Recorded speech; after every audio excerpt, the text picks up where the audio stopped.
Hello everyone. इस video में भारत में नागरिकता के प्रावधानों से संबंधित प्रश्नों को कवर करेंगे। आइए स्टार्ट करते हैं। पहला प्रश्न है, भारतीय संविधान के किन अनुच्छेदों में नागरिकता संबंधी प्रावधान किए गए हैं? इसका राइट आंसर हो जाएगा ऑप्शन बी, अनुच्छेद 5 से 11 में यह बताया गया है। अगला प्रश्न है, भारतीय संविधान निम्नलिखित में से कौन सी नागरिकता प्रदान करता है? करेक्ट आंसर हो जाएगा ऑप्शन ए, एकल नागरिकता। ठीक है, आगे बढ़ते हैं। किस अनुच्छेद के तहत संसद को नागरिकता के संबंध में कानून बनाने का अधिकार प्रदान किया गया है? राइट आंसर हो जाएगा ऑप्शन डी, आर्टिकल 11। भारतीय नागरिकता नहीं प्राप्त की जा सकती है। इसका राइट आंसर हो जाएगा ऑप्शन डी, भारतीय बैंक में धन जमा करके। अगला प्रश्न है, देशीयकरण द्वारा नागरिकता प्राप्ति का एक तरीका क्या है?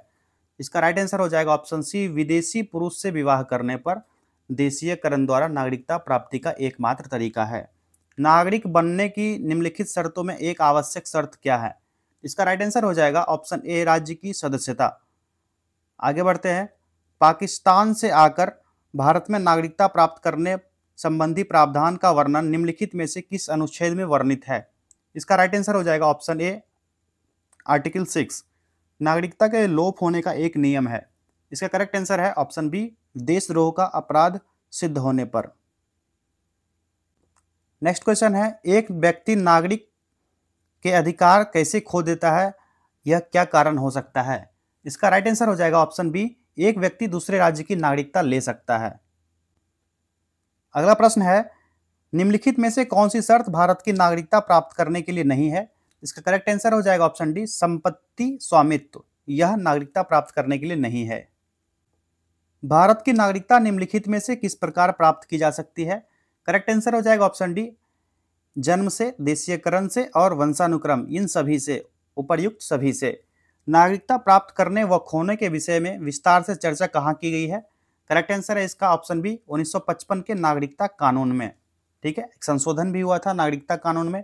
ये आगे के प्रश्न को देखेंगे। किसी व्यक्ति की भारतीय नागरिकता निलंबित की जा सकती है। कैसे निलंबित होगी? यहाँ पर कथन दिए गए हैं 1 से लेकर के 4 तक। उसके बाद कूट की सहायता से इसका जवाब देना है।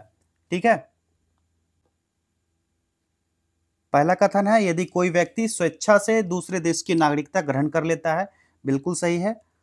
यदि वह नागरिकता के दायरे से परिचित नहीं है, तो ये कथन जो है, यह कथन गलत दिया गया है।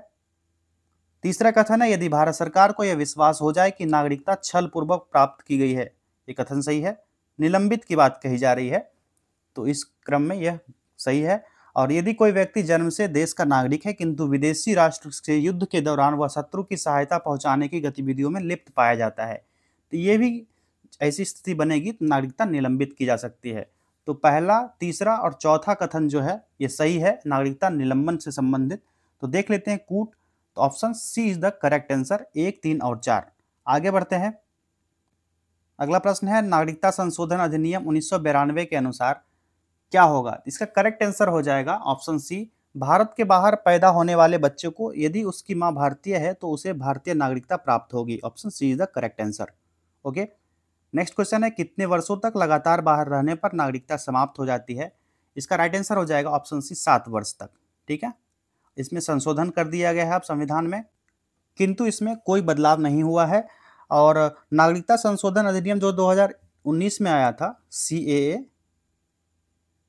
2019, इसके बारे में एक स्पेशल वीडियो बना है चैनल पर, आप लोग देख सकते हैं, जिसमें यह अधिनियम दिया गया था कि 31 दिसंबर 2014 को या उससे पहले भारत में प्रवेश करने वाले सभी जो समुदाय उसमें बताए गए थे, हिंदू, सिख, बौद्ध, जैन, पारसी और ईसाई, इन सभी को प्रवासियों पर लागू होगा।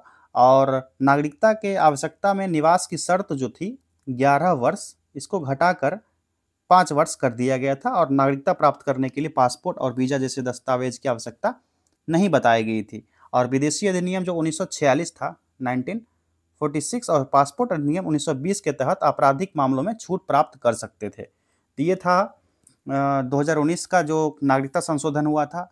नागरिकता संशोधन की बात की जाए 2003 में भी हो चुका है, 2005 में भी हुआ था, और उससे पहले 1986 में हुआ था। और उस संशोधन में 86 में जो हुआ था, उसमें संशोधन करके नागरिकता के लिए जन्म पर आधारित कुछ मानदंड को जोड़ा गया था। 2005 में जो हुआ था, उसमें भारतीय मूल के व्यक्तियों को दोहरी नागरिकता प्रदान करने के सरकारी इरादे थे। और 2003 में जो हुआ था, उसमें बताया गया था कि अवैध प्रवासियों को अवधारणा पेश करने और अवैध प्रवासियों को नागरिकता के लिए अयोग्य बनाया जाना और उससे ओसीआई कार्ड की अवधारणा की शुरुआत की गई थी 2003 में। तो ये मोटा-मोटा बिंदु है जो मैंने आपको बता दिया था। पूरा फुल डिटेल्स के लिए वो वीडियो आप लोग देख सकते हैं। अगला प्रश्न देखते हैं।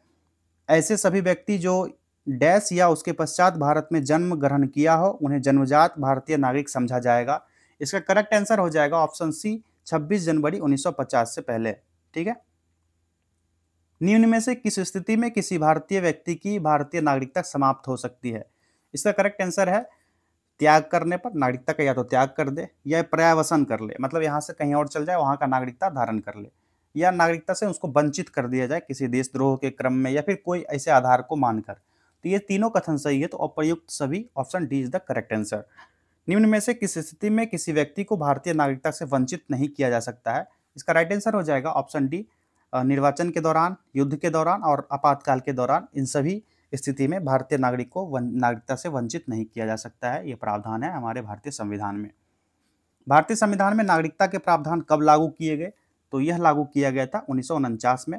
भारतीय संविधान के अंतर्गत भारतीय नागरिकों को वे कौन से अधिकार प्राप्त है जो गैर नागरिकों को प्राप्त नहीं है? ऑप्शंस देख लेते हैं। इसका करेक्ट आंसर हो जाएगा जैसे कुछ सार्वजनिक पदों की पात्रता को, संसद व विधानमंडल के सदस्य होने का अधिकार, अनुच्छेद 15, 16 और 19 द्वारा प्रदत्त मौलिक अधिकार। ये सभी कथन सही है, तो उपर्युक्त सभी, ये option D is the correct answer.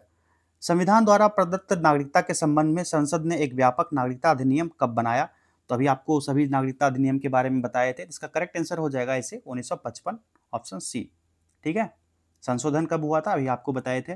भारत में एकल नागरिकता की अवधारणा अपनाई गई, कहाँ से ली गई है? तो यह ली गई है कनाडा से। Option C is the correct answer. भारत में रहने वाला ब्रिटिश नागरिक दावा नहीं कर सकता है। किस चीज़ का दावा नहीं कर सकता है? तो यह व्यापार और व्यवसाय की स्वतंत्रता के अधिकार पर दावा नहीं कर सकता है। ठीक। IAS 1999 में पूछा गया प्रश्न है। अगला प्रश्न है, किस देश में दोहरी नागरिकता का सिद्धांत स्वीकार किया गया है? ठीक है, दोहरी नागरिकता। तो यह कौन सा देश है?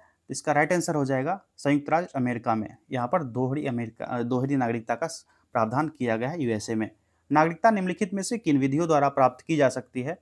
ठीक है, पहला है जन्म द्वारा, दूसरा है आनुवंशिकता द्वारा, तीसरा है पंजीयन द्वारा, चौथा है अनुरोध द्वारा।